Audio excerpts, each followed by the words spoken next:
Kama mwanzo wa kipindi cha Kwaresma kusikia mateso ya Yesu Kristo na kisi safari yetu ya imani yenye mateso mengi, lakini yeye kama kielezo na kiongozi wetu tuliposikia kwamba kwa jinsi Mungu alipenda ulimwengu hata akamtoa mwanawe wa pekee ili kila mwamini asipotee bali awe na uzima wa milele. Nasikia kwamba huyu ni mwanangu mpendwa wangu, sikilizeni yeye. Sasa aliposema na kuhubiri, wengine hawakuamini. Ndio zao la ndoa ya kweli. Tokana sakata sasa la kuweza kupeleka kotini na kuona kweli anasema kweli. Huyu kijana wa miaka 30 anasema ameshaona alikuwepo kabla ya Abrahamu na Musa na wengine,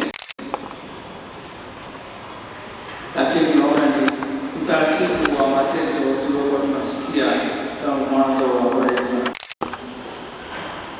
Na kusalitiwa, kuna kupingwa, kuna kuogofya,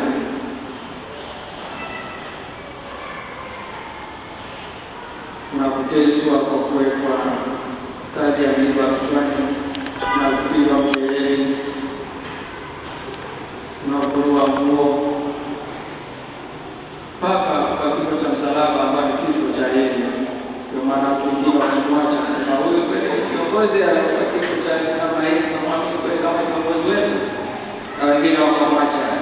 Sasa hakuamini kama kweli huyu kiongozi anaweza kuwa mfalme wa ulimwengu. Hali ya kuumia kimwili, kiakili au kihisia kuhusisha maumivu makali, huzuni au shida zinazosababishwa na majanga, magonjwa, kutukana, kutemewa mate, kupigwa mjeledi. Kuna aina ya mateso tunayoona ambayo wengi tunayapitia katika maisha,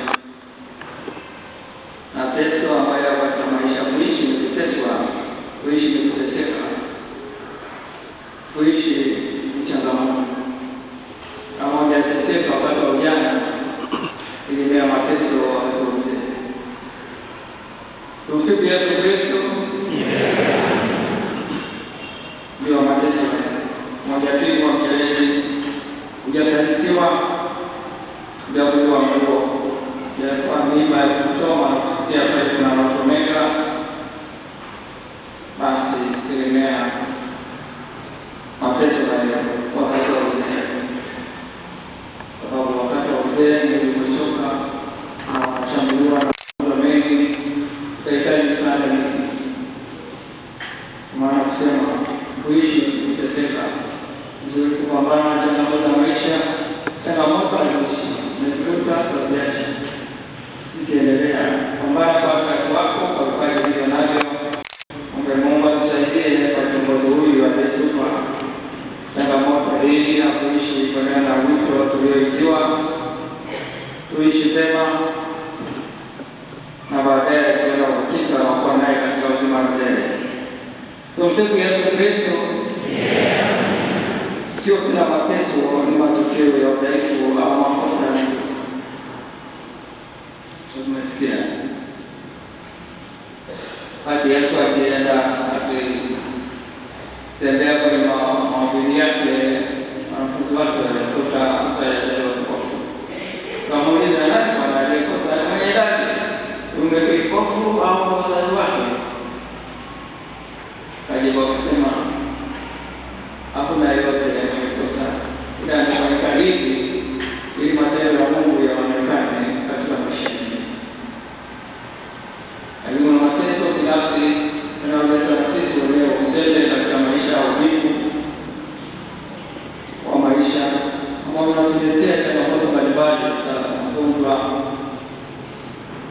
umaskini na udhaifu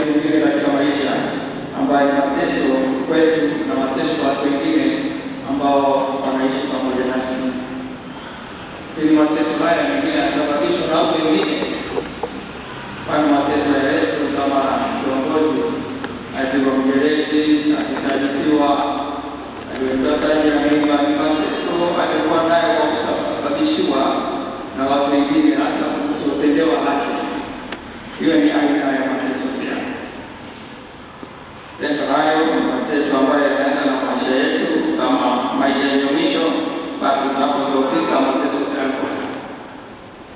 Lakini